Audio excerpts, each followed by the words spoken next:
அன்பு நண்பர்களுக்கு வணக்கம். மீண்டும் உங்களை சந்திப்பதில் மிக்க மகிழ்ச்சி. இது தடம் யூடியூப் சேனல். தடம் பார்த்து நடப்பவன் மனிதன், தடம் பதிப்பவன் மாமனிதன்.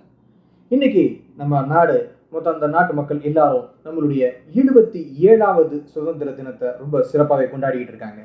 கிட்டத்தட்ட 300 வருஷங்களுக்கும் மேலா நம்மள ஒரு அடிமையா வச்சு நம்மள ஆட்சி செஞ்சுக்கிட்டு இருந்த பிரிட்டிஷ்காரங்க கிட்ட இருந்து நம்ம இந்த சுதந்திரத்தை வாங்குறதுக்கு கொடுத்த விலை லட்சக்கணக்கான உண்மையான தேச பக்தர்களுடைய உயிர் மற்றும் கிட்டத்தட்ட 300 ஆண்டு காலம் நம்மளுடைய கஷ்டங்கள், எவ்வளவோ கஷ்டங்களை அனுபவிச்சு தான் இந்த சுதந்திரத்தை நம்ம இன்னைக்கு வாங்கியிருக்கோம்.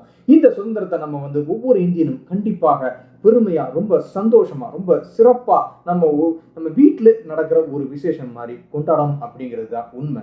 பட் இன்னைக்கு நம்ம வீடியோவில் இந்த சுதந்திர தினத்தை பத்தி சில சுவாரஸ்யமான தகவல்களை தான் நம்ம பார்க்க போறோம். இன்னைக்கு நம்ம வீடியோக்குள்ள போறதுக்கு முன்னாடி நம்ம சேனலை சப்ஸ்கிரைப் பண்ணாதவங்க சப்ஸ்கிரைப் பண்ணிடுங்க, மறக்காம பெல் பட்டனையும் கிளிக் பண்ணிடுங்க. வாங்க இன்னைக்கு நம்ம வீடியோக்குள்ள போலாம்.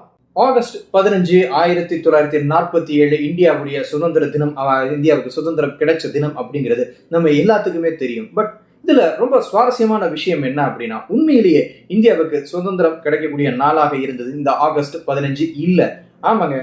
அதாவது இந்தியாவுடைய முதல் பிரதமர் திரு ஜவஹர்லால் நேரு அவர்கள் இருக்கார் இல்லைங்களா, அவருடைய விருப்பம் என்னவா இருந்துச்சுன்னா, ஜனவரி 26 தான் இந்தியாவுடைய சுதந்திர தினமாக இருக்கணும் அப்படின்னு சொல்லி அவர் ஆசைப்பட்டாரு. இதுக்கு காரணம் என்ன அப்படின்னு சொன்னா, முதல் முறையாக 1929 லாகூர்ல நடந்த ஒரு காங்கிரஸ் மாநாட்டுல இந்த ஜனவரி 26 அன்னைக்கு தான் ஒரு பூரண ஸ்வராஜ்யம் வேண்டும் அப்படின்னு சொல்லி இந்த பிரிட்டிஷ்காரங்களை வெளியே போக சொல்லி காங்கிரஸ் மாநாட்டுல ஒரு தீர்மானம் நிறைவேற்றப்பட்ட தினம் அப்படிங்கிறது ஜனவரி 26, 1929. அது மட்டும் இல்லாம அடுத்த வருஷமான 1930 இதே ஜனவரி 26 அன்னைக்கு முதல் முறையாக நம்ம இப்ப யூஸ் பண்ணியிருந்த இந்த திரங்கா கொடிக்கு முன்னாடி இந்தியாவுடைய தேசிய கொடியாக இருந்த மூவர்ண கொடிய ராவி நதிக்கரையில வந்தே மாதரம்னு முழங்கி பறக்க விட்டு ஒரு ஆர்ப்பாட்டம், ஒரு புரட்சி நடத்தப்பட்டதும் இதே ஜனவரி 26, 1930. இந்த காரணங்கள்னால இந்த ஜனவரி 26 அப்படிங்கிறது திரு நேரு அவர்களுக்கு ரொம்ப ஒரு ஸ்பெஷலான நாளாக இருந்துச்சு. அதனால இந்த ஜனவரி 26 அன்னைக்கு தான் இந்தியாவுக்கு சுதந்திரம் கிடைக்கணும் அப்படின்னு சொல்லி ஜவஹர்லால் நேரு அவர்கள் விரும்பினாரு. நேரு அவர்கள் ஜனவரி 26 தான் இந்தியாவுக்கு சுதந்திர தினமாக இருக்கணும் அப்படின்னு விருப்பப்பட்டாலும் பிரிட்டிஷ்காரர்களுடைய விருப்பம் வேறையாக இருந்துச்சு. உண்மையிலேயே பிரிட்டிஷார்கள் நமக்கு சுதந்திரம் கொடுக்கறதா இருந்த டைம் எப்ப அப்படின்னா 1948, அதுவும் ஜூன் மாசம் தான் இந்தியாவிற்கு சுதந்திரம் வழங்கணும் அப்படின்னு சொல்லி பிரிட்டிஷ் அரசாங்கம் ஒரு முடிவில் இருந்தாங்க. பட் இந்த முடிவை மாத்தினது, ப்ரீபோன் பண்ணது அப்போ இந்தியாவுடைய கவர்னர் ஜெனரலாக இருந்த மவுண்ட் பேட்டன் தான். அவர் இந்த முடிவை ப்ரீபோன் பண்றதுக்கான முக்கிய காரணம் இந்தியா பாகிஸ்தான் பிரிவினையும், அந்த பிரிவினையை தொடர்ந்து நடந்துகிட்டு இருந்த கலவரமும், இந்த கலவரத்துல பலியாகிட்டு இருந்த உயிர்களும் தான். இந்த கலவரத்தை கட்டுக்குள்ள கொண்டு வந்து இந்த உயிர் பலியை நிப்பாட்டணும் அப்படின்னு சொன்னா அதுக்கு ஒரே வழி இந்தியாவிற்கு சுதந்திரம் கொடுக்கறது தான். அது எவ்வளவு சீக்கிரம் முடியுமோ அவ்வளவு சீக்கிரம் கொடுக்கறது தான் நல்லது. அப்பதான் இந்த கலவரத்தை கட்டுப்படுத்தி இந்த உயிர் பலியை நிப்பாட்ட முடியும் அப்படின்னு மவுண்ட் பேட்டன் முடிவு பண்ணாரு. அப்ப அதனால அந்த ஒரு சுதந்திரத்துக்கான ஒரு டைம் ஃப்ரேமா அவர் வச்சது ஆகஸ்ட் அல்லது செப்டம்பர் 1947. இந்த 2 மாசத்திலையும் இந்த குறிப்பா ஆகஸ்ட் 15 அப்படின்னு அவர் செலக்ட் பண்றதுக்கு பின்னாடியும் ஒரு சுவாரஸ்யமான ஒரு காரணம், ஒரு சுவையான சம்பவமும் இருக்கு.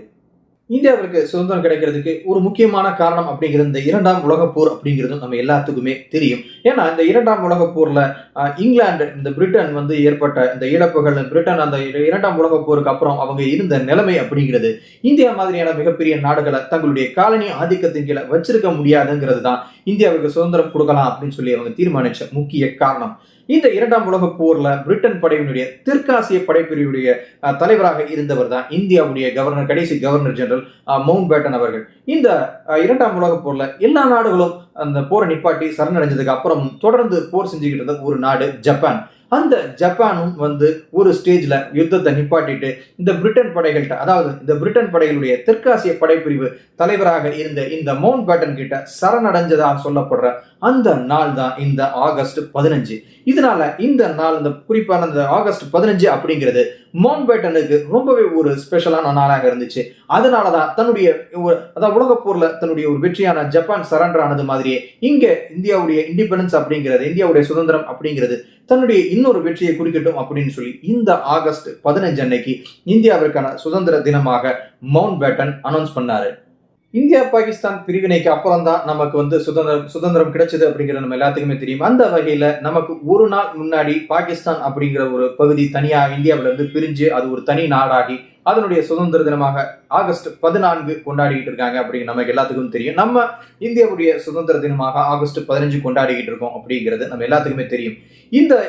இந்த டேட்ஸுக்கு பின்னாடி ஒரு முக்கிய காரணம் என்ன சொல்லப்படுது அப்படின்னு சொன்னா, இதுக்கு காரணமும் ஒரு மவுண்ட் பேட்டன் அவர்கள் தான். ஏன்னா இந்த மவுண்ட் பேட்டன் வந்து 2 நாடுகளும் ஒரே நாள்ல சுதந்திரம் அடைகிறதாக இருந்ததையும் வந்து ரெண்டு ஃபங்க்ஷன்லயும் தன்னுடைய பங்கு இருக்கணும், தான் 2 ஃபங்க்ஷன்ல 2 நாட்டினுடைய சுதந்திர நிகழ்ச்சியிலையும் கலந்துக்கணும், அந்த கொண்டாட்டங்கள்ல கலந்துக்கணும் அப்படிங்கிறதுக்காகவே ஒரு நாள் முன்னாடி பாகிஸ்தானுக்கு சுதந்திரம் கிடைச்சதாகவும் ஒரு நாள் தள்ளி ஆகஸ்ட் 15 இந்தியாவுக்கு சுதந்திரம் கிடைச்சதாக இருக்கட்டும் அப்படின்னு மவுண்ட் பேட்டன் தான் பிக்ஸ் பண்ணதாகவும் அவர் அந்த 2 ஃபங்க்ஷன்லயும் 2 நாடுகளையும் ஒரு அங்கமாக இருக்கணும் அப்படிங்கிறதுனாலதான் இந்த 2 டேட் பிக்ஸ் பண்ணப்பட்டிருக்கு அப்படிங்கிறதும் ஒரு சொல்லப்படுற ஒரு காரணம். இந்த சுதந்திர தினம் அப்படிங்கிறப்போ இன்னொரு சுவாரஸ்யமான தகவல், ஒரு சுவாரஸ்யமான விஷயம் என்ன அப்படின்னா, நம்மளுடைய முதல் சுதந்திர தினமான ஆகஸ்ட் 15 1947 அன்னைக்கு நம்மளுடைய தேசிய கீதமான ஜனகன மன பாடல் அந்த ஆகஸ்ட் 15 1947 அன்னைக்கு பாடப்படவில்லை. ஆமாங்க, இந்த நம்மளுடைய தேசிய கீதம் ஆகஸ்ட் 15 1947 முதல் சுதந்திர தினத்துல பாடப்படல. இதுக்கு காரணம் என்ன அப்படின்னா, அன்னைக்கு தேதியில இந்த ஜனகணமன இந்தியாவுடைய தேசிய கீதமாக அறிவிக்கப்படவில்லை. 1911 ரவீந்திரநாத் தாகூர் அவர்கள் இந்த பாடலை இயற்றி இருந்தாலும் இந்த பாடல் வந்து நம்மளுடைய தேசிய கீதமாக அறிவிக்கப்பட்டது 1950 தான். அதுவும் நம்மளுடைய முதல் குடியரசு தினமான ஜனவரி 26 ஒரு நாள் முன்னாடி ஜனவரி 25 தான் இந்த ஜனகணமன அப்படிங்கிற பாடலை வந்து நம்மளுடைய தேசிய கீதமாக அறிவிக்கிறாங்க. அதனாலதான் நம்மளுடைய முதல் சுதந்திர தினமான ஆகஸ்ட் 15 1947 அன்னைக்கு இந்த ஜனகணமன பாடல் தேசிய கீதமாக ஒலிக்கப்படவில்லை. இந்த வீடியோ உங்க எல்லாத்துக்கும் பிடிச்சிருக்கும்னு நினைக்கிறேன். இந்த பதிவை பற்றி உங்களுடைய கருத்துக்களை கமெண்ட் பண்ணுங்க. இந்த வீடியோ உங்களுக்கு பிடிச்சிருந்தா லைக் பண்ணுங்க, ஷேர் பண்ணுங்க, மறக்காம நம்ம சேனலை சப்ஸ்கிரைப் பண்ணிடுங்க. மீண்டும் இது போன்ற சுவையான ஒரு பதிவுல உங்களை சந்திக்கிறேன். அதுவரை உங்களிடமிருந்து விடைபெறுகிறேன். நன்றி, வணக்கம். தடம் பதிப்போம்.